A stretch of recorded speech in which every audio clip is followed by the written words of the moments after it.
Well,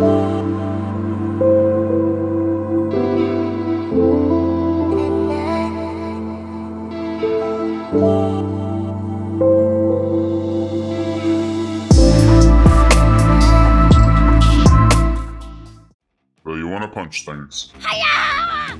You like the flavor of crayons? You like using shotguns? Yeehaw! Throwing down barricades? Oh yeah!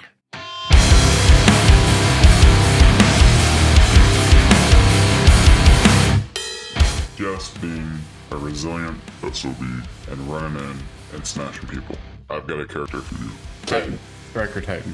You throw a barricade down, or you use the thruster ability, do a melee, do a thunderclap, throw a grenade. Hard and most light, buffs that damage, buffs your abilities. Easy combo. Clear the room, jolt, blind, barricades blind, enemies. Thunder crash, you can launch yourself at an enemy, a boss, champion. There isn't a more Titan thing that you could do. Just shoot yourself at an enemy. So, as a new Guardian in Destiny 2, this is one of your choices. You've got your Warlock, you've got your Hunter that we've covered in previous videos. Now we have Titan. Along with the Striker Titan, you also have Fist of Havoc, which is a pretty decent roaming super. Thunder Crash, I can say, is probably a little more popular. Really surprises your enemies. In PvP, good damage for PvE. Fist of Havoc, it can be used. It's good. There's armor pieces that help both supers and help all of the abilities. We can go over those in future videos. This is just going to be a basic overview of the Titan like we did the other characters. So mainly with the Titan, you're looking at grenades. Grenades are, every character has the same grenades for each subclass. Like I said, storm grenades are pretty strong right now. Current season of plunder, but for those just starting out the game, we're not going to worry about that. You have several melee abilities. You have seismic strike. You've got the thunderclap. You've got 2 different barricades you can use: tall wall, short wall. You pick. So basically, you just, with the arc abilities, you just chain your abilities, throw grenades, punch things, get amplified, go fast. Same with the other classes. I feel the Titan is the workhorse out of the 3 characters. You don't have a rift, no, you don't have a dodge, you don't need one. Eat a box of crayons, go punch something. For our void abilities, you've got Ward of Dawn, or you've got Sentinel with Banner Shield. Ward of Dawn is great for many activities: PvP, capture zones, trials, PvE, anything. Strikes, dungeons, raids. Put a bubble down, everybody gets buffs, everybody can take cover, get an overshield. That's pretty much it for a bubble. I mean, it's super fast recharging, just like the Warlock's well. What else with Void? What else with the Sentinel? We have all the different types of grenades. My personal pick is suppression grenades, but you can do the void wall, you can do any of the grenades the other characters have. They all share this, all of the grenades at the moment. You can Peregrine Greaves, you can use Dune Marchers, you pick. PvE, you can use Banner Shield to help your team out, generate orbs. You can use Helma Saint 14 to enhance the bubble and blind your enemies that are coming in. And then you can use that for PvP as well. You have a shield throw, whether you're using your shield throw for your melee or during your Sentinel super. And we'll talk, barricades. You can overshield with the barricade with Bastion. You can't beat that. It's super strong. Throw a tall wall up and Crucible match, get an overshield. That thing is difficult to take down. PvE, support your team. You can use Rally Barricade as well. Sometimes I'll use Rally Barricade just so I don't block shots of my teammates, and that helps reload weapons faster. So, you pick your style. The bubble or Banner Shield, whether you're shield bashing or throwing a shield, it doesn't matter, just punch something. Titan. Sunbreaker. You can throw hammers, you can burn things, you can heal yourself. You've got Hammer of Soul, works great in PvP, Burning Maul, You can make a play for PvP or PvE, but I use Hammer Soul for the Crucible. It's just easier to hit opponents with. You've got all the grenades. You can use fusion and healing, and any grenade you can use on the other characters. You got a couple of melees. You either have your throwing hammer or hammer strike. The throwing hammer is pretty powerful when paired with certain exotic armor pieces. You can just keep throwing those hammers, get them back, build up damage, throw them again.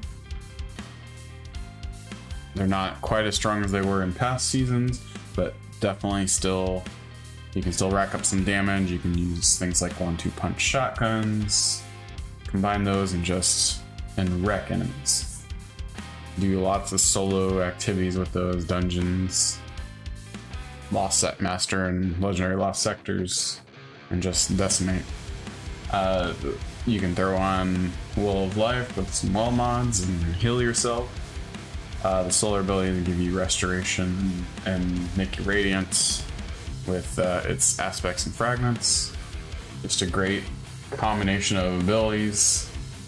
And sunspots. Sunspots do a lot of things for you and your team. It's a great play for a lot of different activities. May not be as well or as used as a bubble and raids. I mean, raids, you're going to use a bubble, most likely. You can make plays with other things, but Hammer Soul and Burning Maul just aren't the best DPS options for supers. So you're either going to use a Thunder Crash for DPS, or you're going to use a bubble to support the team.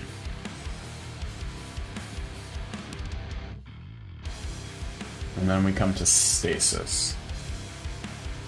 You can make some crazy builds with Synthoceps, Titan Gauntlets, exotic Titan Gauntlets.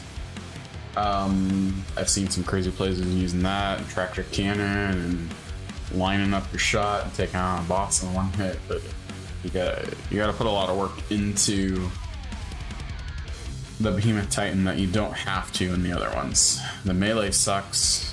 It's not like a shield bash where you can constantly use it until you actually use it against the enemy, and to get yourself around the map, to get yourself, where you need to go. Once you use it, it's done. Hopefully that'll get changed eventually, maybe with the reworks of buffs of Stasis coming up in the near future. The super, it's a good roaming super. You can make a play with it. You can lay down some Stasis shards on the battlefield and crush them and get your abilities back quickly. You can chase after an enemy with it and try to slam down and take them out and freeze them. And I don't think it's the best roaming super, but that's up to you. When you start out as a new light, you're gonna have to get beyond light, and you're gonna have to finish the quest to get it. As in, some of the other abilities, when you start off, you're gonna have to work up to getting them. You're gonna have to unlock certain subclasses for each character. Stasis takes the longest, in my opinion, because you have to go through the entire quest and the DLC and campaign. But get it done, unlock it. They may fix things in the future for the Behemoth. I'm sure there's some great players out there that could totally use it for PvP, maybe even some in-game content, but not a lot of people are going to want a Behemoth Titan in a raid. Off that topic, Titan all around, strong. Melees, grenades, barricades, movement. The movement is great. You've got almost like a jetpack kind of jump. If you time it out right, it's really great. You can throw in catapult lift, get you up way high. Strafe lift to carry you farther with a lot more control over direction. You can use your shield bash or hammer strike or any of the seismic strike, any of the abilities to propel you forward. You can propel forward, go into a sword swing, time it out, get some crazy distance. The supers are great for each subclass, some better than others. A utility weapon with fists that just go through anything. Titan has definitely got to be one of my favorites. Warlock definitely is my main, but Titan is honestly a really good starting character for Destiny 2 for this game. It's well-rounded. You got good supers. You got good a little bit of this and a little bit of that. You can make some great builds. Unlock exotic armor pieces. Propel those abilities forward. Hard and most light, like I said previously. And there you go. So, that has been the Titan. We have talked about all 3 characters. We have talked about all the subclasses up until this point. 2022, Season of Plunder. We have another subclass coming up in Lightfall, but we don't know a whole lot about that yet, so we're going to talk about that later. Alright guys, appreciate you watching the video. This has been FilthyMacGyver. Like and subscribe. Follow me. We're going to continue on with our Rise of the Guardian quest in a future video. Thanks guys. Have a good day.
Bye.